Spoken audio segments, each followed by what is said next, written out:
오늘은 대림절 제4주입니다. 더불어 이든교회는 오늘을 성탄주일 예배로 함께 더불어 드리도록 합니다. 2000년 전에 이 땅에 오셨던 예수께서 보여주셨던 하나님 나라, 2000년 전에 우리의 삶에 펼쳐주셨던 하나님 나라의 모습을 오늘날 우리의 삶에서는 어떻게 적용할 수 있는지 우리는 대림절 기간 동안 마음껏 상상해 볼 수 있습니다. 그래서 대림절은 중요합니다. 더불어 대림절은 다시 오실 예수께서 가져오실 완전한 하나님 나라, 예수께서 하나님 나라를 가지고 오신다라는 것에 대해 든든한 희망을 가지고 기다리는 기간입니다. 그러므로 대림절의 기간은 희망으로 가득 찬 기간입니다.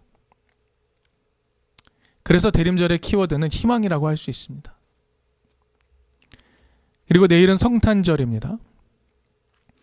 2000년 전에 이 땅에 오신 예수 기억하는 날입니다.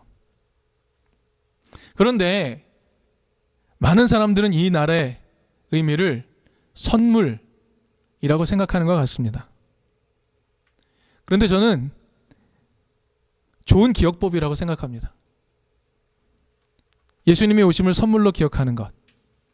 비록 예수 오심, 그것이 자신들에게 선물이라고 생각하는 것은 아닐 것이겠습니다만 어쨌든 성탄의 의미를 선물이라고 연상하고 기억하는 것, 그것은 성탄의 진실한 의미를 찾아가는 중요한 출발점이 될 것 같습니다. 그러면 기독인이라고 자처하는 우리에게 이제 질문을 던져봅시다. 여러분에게 성탄절의 키워드는 무엇입니까? 여러분 성탄절 하면 떠오르는 키워드는 어떤 것입니까?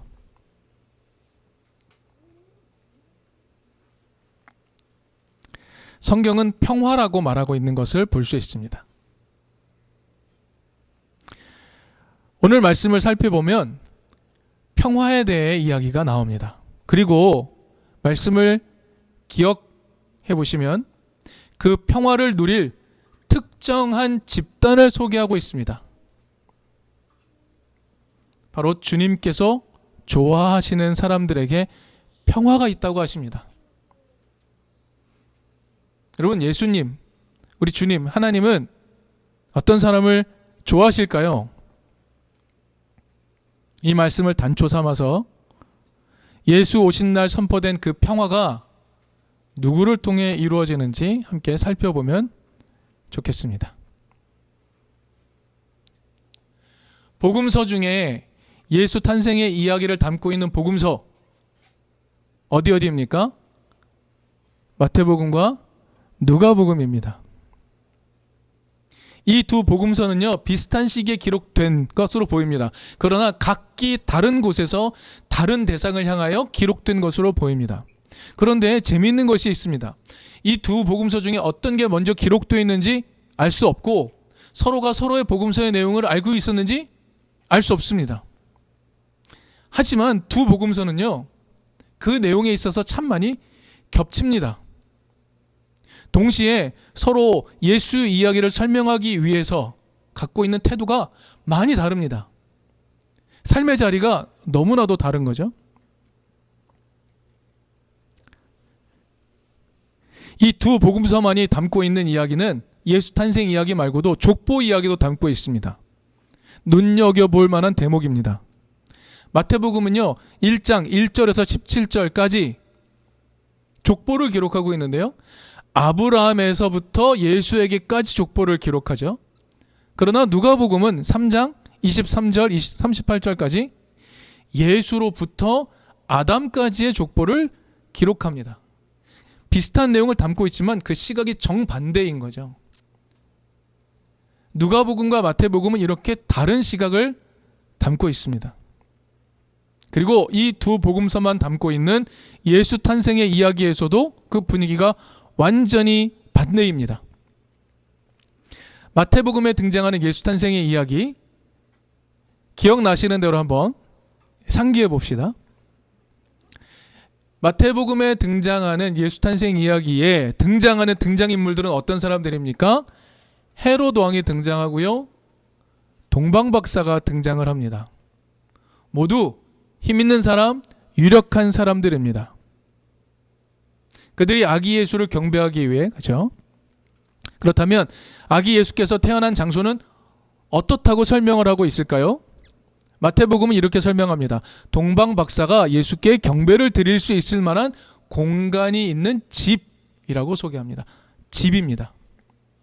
이에 반해서 누가복음에서 예수 탄생 이야기, 여기에 등장하는 등장인물을 떠올려 봅시다.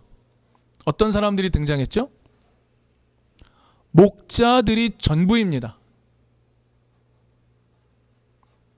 게다가 예수가 태어난 장소는 어디였을까요?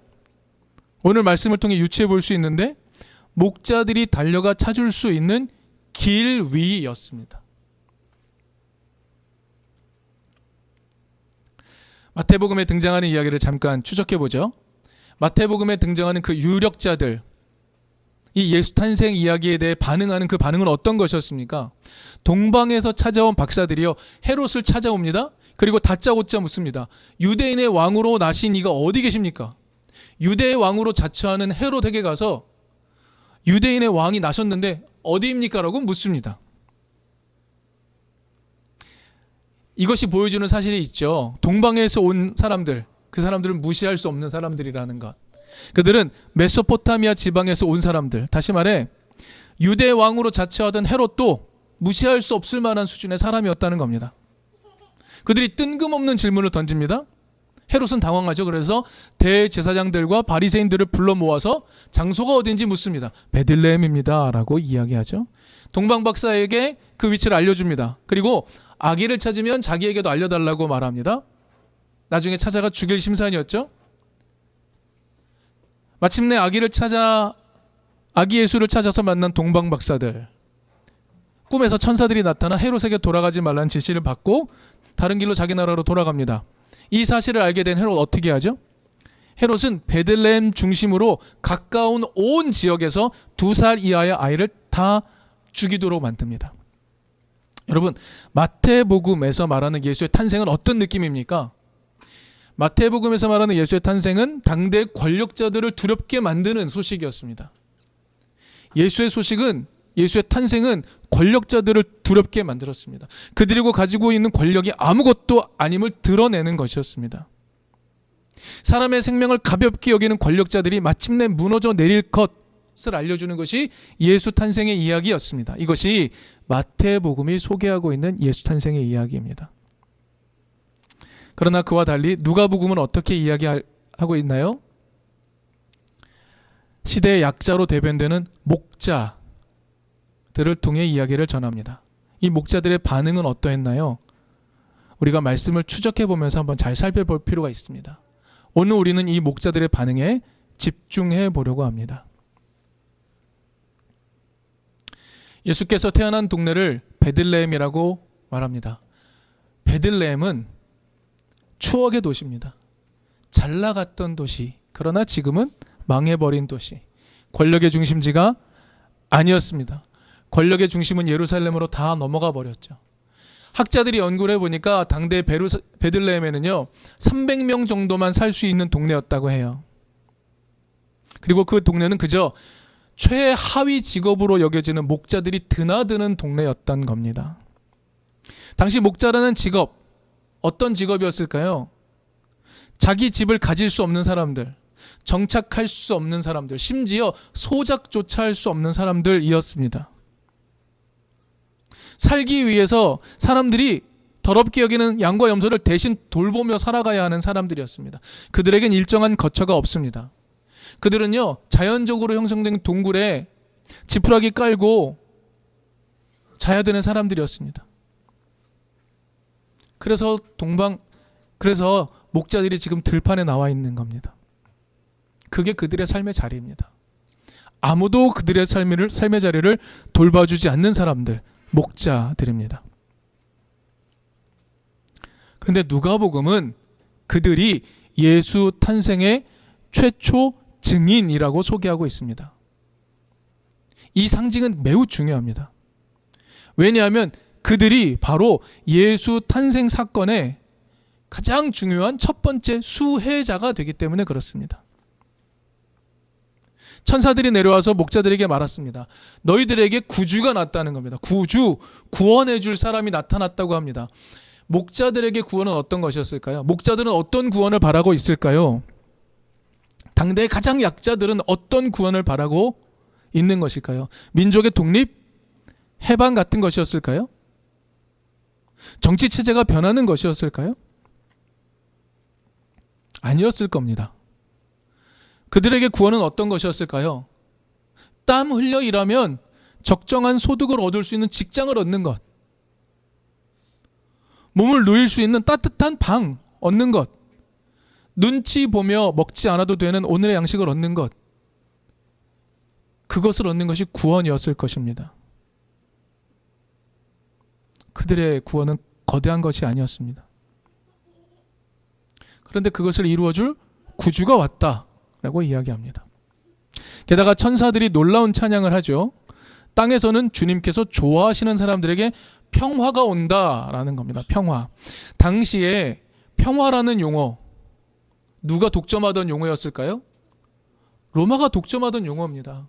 팍스 로마나, 예수 태어나기 몇십 년 전부터 예수 돌아가시고 난 한 200년 가까이에 있었던 팍스 로마나의 기간, 평화를 좌우하는 자들은 누구였습니까? 로마 권력자들이었습니다. 그래서 온 세계를 제패한 그 로마의 힘에 복종하면 너에게 평화, 나의 힘에 굴복하면 너에게 평화라고 이야기했던 겁니다. 평화는 강자들의 것입니다. 강자들이 좌우하는 것이죠. 그러니 천사들이 평화를 이야기하려면 강자들에게 이야기해야 될 것 같은데, 지금 천사들이 가장 약자인 목자들에게 찾아와 평화를 이야기합니다.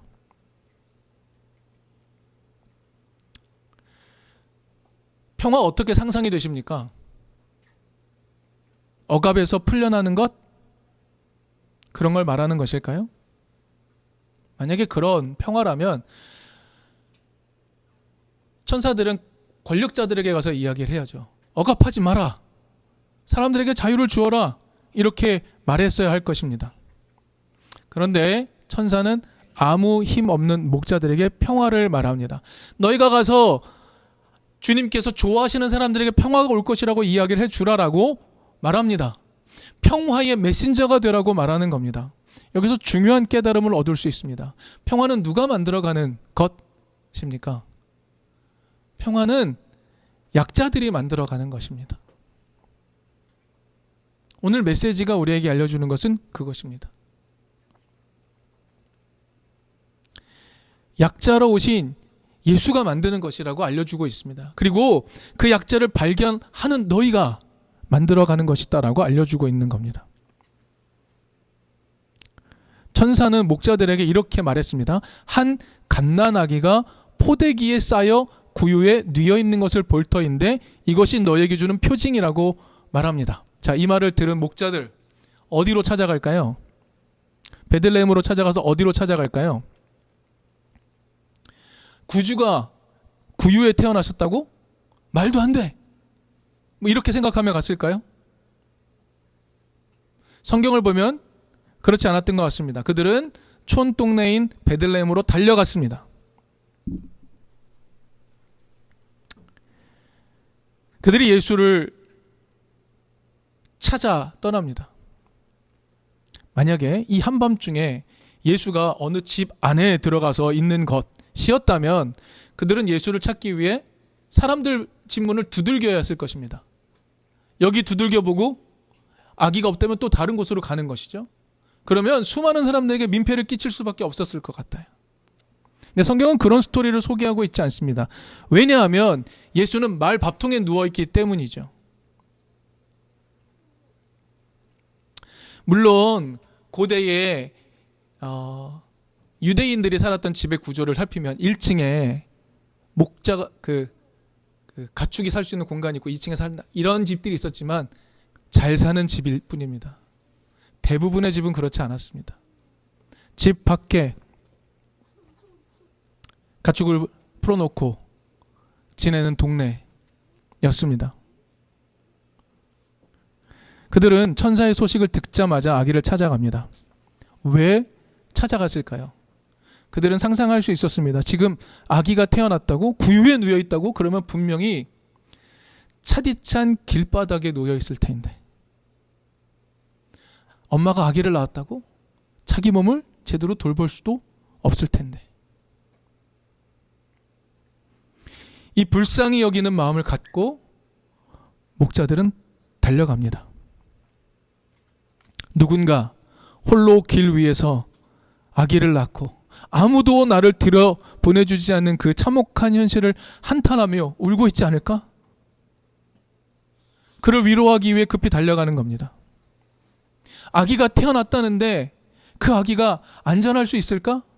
걱정하는 마음으로 달려가는 것이죠. 당대의 가장 약자인 목자들이 고통당하고 있느니 그들이 홀로 아파하며 죽어가지 않게 하기 위해 그들의 벗이 되어주기 위해 베들레헴으로 달려가는 그 행동이 평화를 만들어내는 행동이었던 겁니다.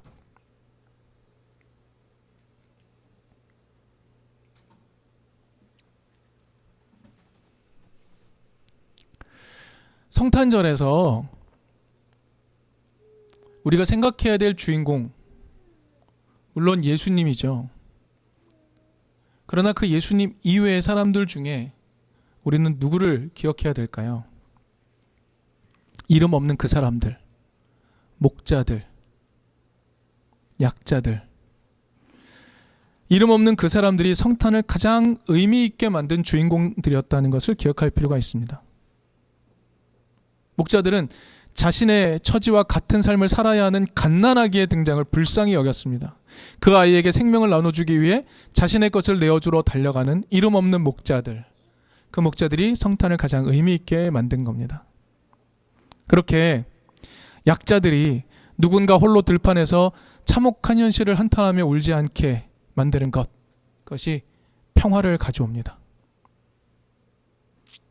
성탄의 의미를 말해주는 하늘의 메시지는 땅 위의 평화입니다. 평화는 약자들이 서로 돌볼 때 이루어집니다. 아기 예수를 돌본 사랑이 가져온 평화, 성탄에 다시 만들어갈 수 있기를 바랍니다.